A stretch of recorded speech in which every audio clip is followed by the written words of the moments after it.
Assalamualaikum warahmatullahi wabarakatuh. Selamat pagi teman-teman. Nah, kali ini saya bakal sharing atau berbagi pengalaman sama teman-teman mengenai praktek kerja lapangan ya teman-teman. Karena saya sudah PKL duluan ya. Nah, PKL itu di tiap kampus atau universitas itu sebenarnya ada punya masing-masing aturan. Terus tiap fakultas juga ada aturannya. Bahkan tiap jurusan pun ada aturan untuk praktek kerja lapangan.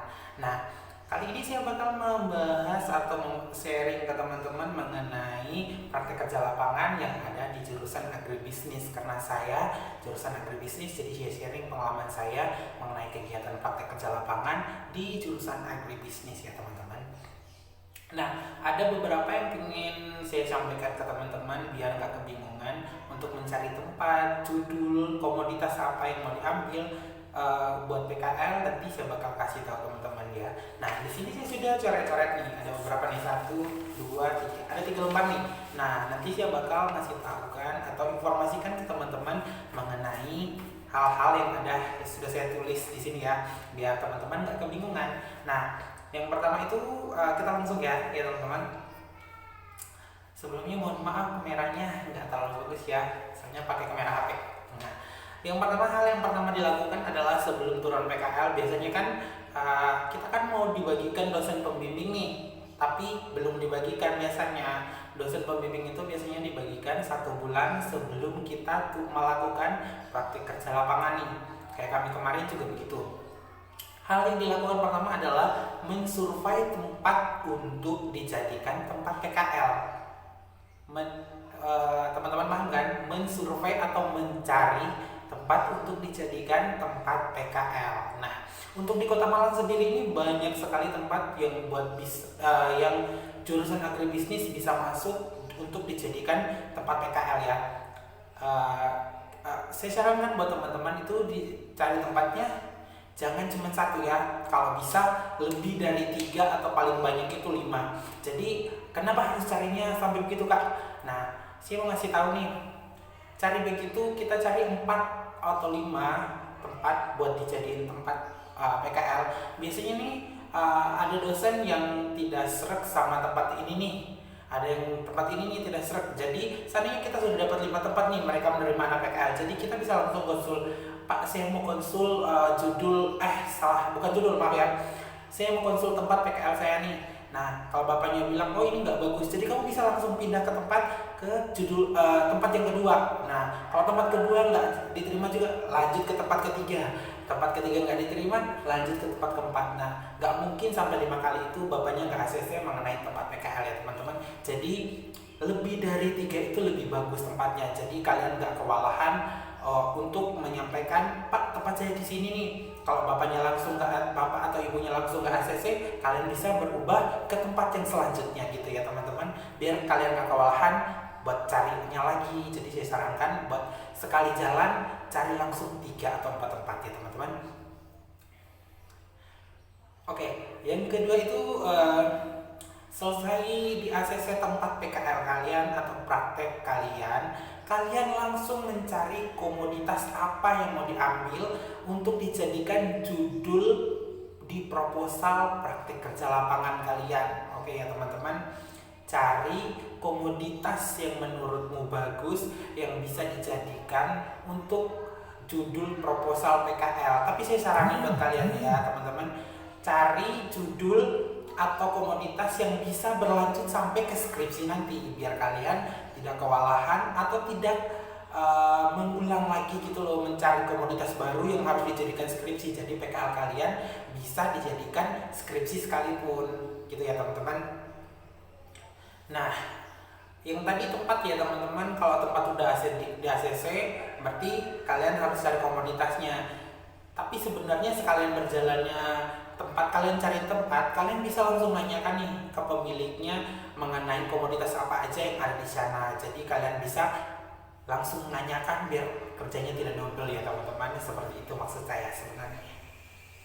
Nah, setelah komoditas ditentukan, nah kalian bisa konsulkan. Jadi 1 kali konsul ke dosen bisa tempat sama komoditas. Nah, setelah komoditas di ACC baru kalian bisa tentukan judul nih. Kalian menentukan judul itu bisa menyesuaikan dengan peminatan kalian. Oke. Nah, peminatan kita di agribisnis kan ada penyuluhan pertanian, ada manajemen pertanian, sama tata niaga pertanian. Nah, teman-teman bisa menyesuaikan judul dengan komoditas teman-teman. Komoditas apa aja sih, nggak apa-apa sebenarnya, tergantung lagi judulmu seperti apa. Nah, kalau judul nih saya kasih contoh nih. Di sini ada saya list 3 ya buat jadi contoh atau panduan teman-teman nih. Seandainya teman-teman di minatnya di penyuluhan pertanian nih, komoditasnya apa nih contohnya. Jadi kalau saya kemarin kan minatnya penyuluhan, jadi saya buat judulnya itu mengenai strategi penyuluhan pada komoditas apa di tempat apa gitu ya teman-teman. Nah, seandainya teman-teman judulnya atau minatnya manajemen nih, nah teman-teman bisa buat manajemen usaha tani apa gitu ya. Nah, itu sebenarnya bisa jadi judul PKL, manajemen usaha tani, tinggal tambahin ke belakangnya usaha tani apa gitu loh, komoditasnya tadi itu loh maksudnya itu. Nah, kalau seandainya teman-teman dari tata niaga, jadi teman-teman bisa membuat judul mengenai buruan pemasaran. Buruan pemasaran itu bisa dijadikan judul buat tata niaga atau tata niaga pertanian ya teman-teman.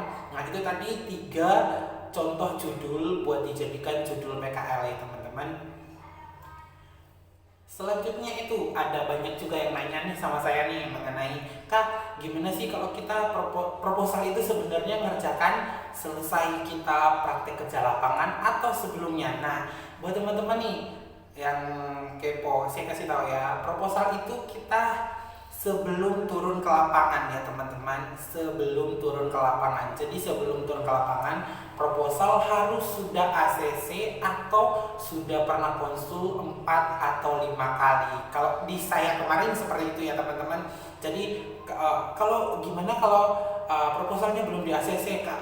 Apa kita nggak bisa turun? Boleh turun, yang penting ada persetujuan dosen pembimbingnya ya. Nah, pembimbingnya bilang, oh iya kamu lanjut turun lapangan dulu walaupun belum di ACC.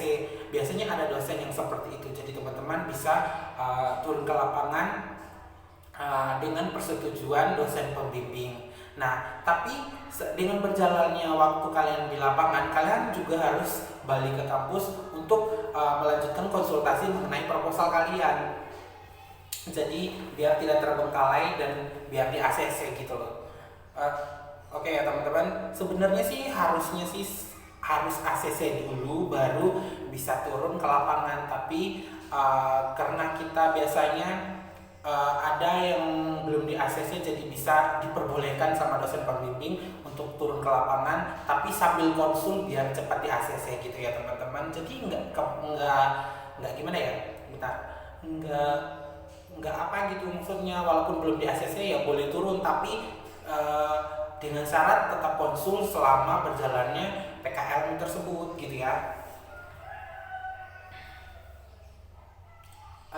Kalian mungkin ada yang belum tahu ya, proposal itu masuknya tuh beberapa aja. Kita di praktek kerja lapangan itu ada 5 bab sebenarnya ya, bab 1, bab 2, bab 3, 4, bab 5. Bab 1 kalau untuk proposal sendiri itu dari bab 1 sampai bab 3 ya teman-teman. Nah, itu yang harus kalian bahas. Nanti mungkin teman-teman bisa cari di Google mengenai contoh proposal apa gitu dari bab 1, bab 3 sampai bab 3 ya. Nah, sebelum kita turun ke lapangan juga kita bakal biasanya mengurus administrasi mengenai surat jalan segala macam ke tempat PKL ya. Nah, surat jalan itu biasanya kita ngurusnya di akademik, jadi itu berurusan sama akademik, ngurus surat jalan segala macam biar kita nanti tuh tidak kesusahan untuk mencari data selama kita berada di lapangan gitu ya teman-teman. Karena itu jadi pegangan kita kalau kita emang benar-benar turun ke lapangan. Nah, kalau sudah sementara itu, kalau kalian sudah turun ke lapangan, nah kegiatan apapun yang kalian lakukan selama kalian praktek kerja lapangan di tempat PKL kalian itu, kalian harus catat. Atau kalau bisa tuh punya buku kecil nih, catat hari ini kerjanya apa, besok nih kerjanya apa, lusa kerjanya apa. Jadi kalian tuh nggak kewalahan nanti pas saat buat di pembahasan di bab 4 sama bab 5 nih.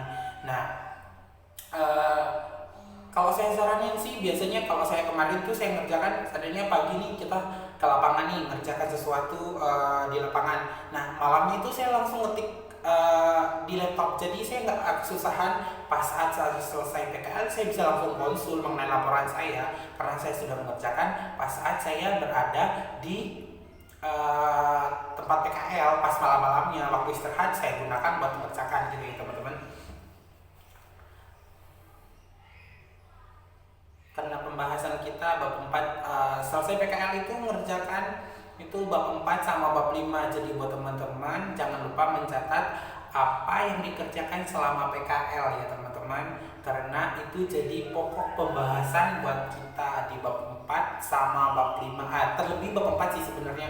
Kalau bab 5 kan kesimpulan dan saran. Kalau bab 4 itu emang pembahasan dan pure dari tempat kita praktek kerja lapangan. Tapi ada juga beberapa data yang harus diminta sama teman-teman di tempat PKL seperti berapa jumlah petaninya, berapa luas sawahnya atau luas lahannya, terus dena peta desa tersebut, dena peta mengenai tempat kamu PKL ada biasanya kayak gitu ya teman-teman. Jadi teman-teman kalau bisa nyiapkan semua apa yang mau ditanya itu sebelum turun PKL biar kalian nggak kesusahan atau bolak-balik pas saat udah selesai PKL baru minta data. Menurut saya bikin capek sebenarnya. Jadi kalau bisa dipersiapkan sebelum PKL apa yang mau ditanya nih, apalagi nih yang kurang, apalagi yang kurang nih, apalagi dipersiapkan gitu loh. Nah teman-teman juga harus gitu loh, apa namanya, karena kita jangan lupa jaga etika juga di tempat orang sih, karena kita PKL kan di tempat orang, jadi jaga tutur kata segala macam, jaga perilaku biar enggak diomongin orang gitulah maksudnya. Biasanya sih kalau saya saranin buat kalian nih, ini mungkin udah selesai pembahasannya tadi mengenai bab 1, bab 2, bab 3, bab 4 sampai bahkan bab 5 ya teman-teman. Saran saya sih kalau pingin cepat selesai ya cari tempat yang bagus, komoditas yang baik, komoditas apa yang mau diambil jadi judul PKL. Terus kalau bisa laporannya itu dikerjakan pas masih saat berjalannya PKL juga boleh. Malam kan jam istirahat nih selesai makan, kalian bisa langsung kerjakan biar nanti pas masuk kuliah atau selesai PKL kalian bisa langsung konsulkan hasil praktek kerja lapangan kalian biar cepat ujian gitu loh. Tapi kadang ada teman-teman yang malas gitu loh ngerjakannya, jadi ya itu kendalanya di teman-teman sendiri sebenarnya. Terus ada juga yang bilang dosennya susah nih, nggak di ACC. Mohon maaf ya teman-teman, bukan saya mau membela dosen, tapi sebenarnya yang susah bukan dosennya sih. Yang susah itu dari diri kita sendiri, nggak mau berusaha dicoretin ini. Seandainya kita revisi ini nih bab 1 nih, ada banyak coretan, tapi masih malas-malasan nggak mau benerin gitu loh. Itu masa mau disalahin dosen? Ya berarti kan kita yang malas sendiri, bukan dosen ya. Saya nggak saya kasih tahu sama teman-teman ya, bukan mau membela dosen, tapi dosen itu membimbing kita dengan kemampuan mereka yang udah luar biasa. Jadi kalau seandainya belum di ACC berarti kita belum melakukan pekerjaan kita itu sesuai apa yang diharapkan bapak atau ibunya gitu loh.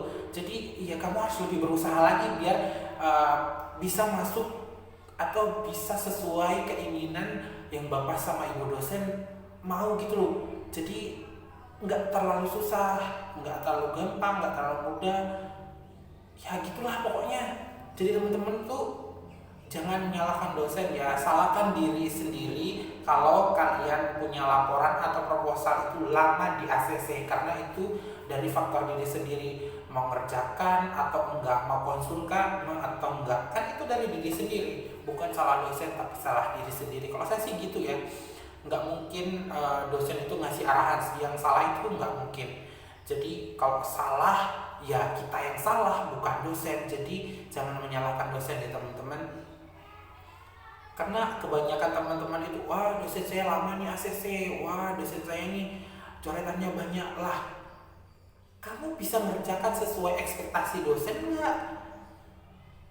Kalau kamu nggak bisa ya berarti bukan salah dosen dong, salah kamu. Emang kamu antara kamu nggak bisa mengerjakannya, atau kamu emang pingin santai-santai, oh nantilah gitu ya. Bukan salah dosen, jadi salah dirimu sendiri. Terus buat teman-teman nih selesai PKL nih yang pingin langsung ujian di semester 6 nih, jangan lupa program PKL-nya. Tapi kadang ada teman-teman yang pinginnya program di semester 7. Tapi kalau saya kemarin karena saya pingin cepat ujian, nilainya nggak mau tunda, jadi saya langsung program di semester 6. Asalkan kalau mau program di semester 6, kamu rajin konsul biar cepat ujian. Uh, ada yang tanya lagi nih, kalau seandainya kita udah ujian nih, nilai udah keluar kakak? Jangan salah, bukan cuma sampai di situ ya teman-teman. Kamu baru dapatkan nilai itu kecuali kamu sudah di ACC jilid, terus sudah jilid, sudah kumpulkan ke perpustakaan, konfirmasi ke akademik, itu baru nilai kamu bisa keluar. Jadi tidak segampang yang teman-teman pikirkan mengenai PKL ya teman-teman. Prosesnya panjang, tapi kalau dikerjakan pasti semuanya selesai dan tersusun dengan rapi.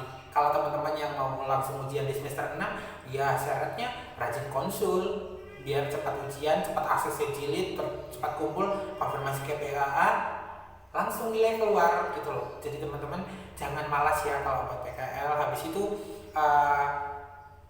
satu lagi ya, usahakan cari judul atau komoditas yang bisa dilanjutkan ke skripsi nanti ya teman-teman, biar kalian nggak terlalu susah buat nyusun bab 1, bab 2, bab 3 di saat kalian skripsian gitu loh. Jadi kalian bisa melanjutkan judul atau komoditas yang ada di saat kalian PKL. Jadi buat cari tempat PKL itu di Malang itu banyak banget, di Batu juga banyak banget. Jadi buat teman-teman semangat buat PKL, jangan lupa cari tempat yang menurut kalian seret dan bagus. Jangan sampai kalian cari tempat nggak seret tapi karena ikut-ikut teman jadi kalian ikut, saya PKL di sini aja deh, ada teman saya, tiba-tiba pas turun ke lapangan kalian nggak suka jadi nyesal. Jadinya kalau nggak ada niatan, kalau nggak suka berarti pasti terkendala sesuatu nanti pokoknya selesai PKL-nya. Buat kalian teman-teman semuanya, selamat PKL. Buat masuk semester 6 deh, selamat PKL, semangat. Jangan lupa bersyukur, tetap jaga kesehatan, stay safe. Assalamualaikum warahmatullahi wabarakatuh. Mungkin masih banyak kekurangannya teman-teman, nanti lain kali saya buat penjelasan yang lebih detail lagi ya teman-teman. Cukup sekian dulu ya. Assalamualaikum warahmatullahi wabarakatuh, sampai jumpa, bye bye.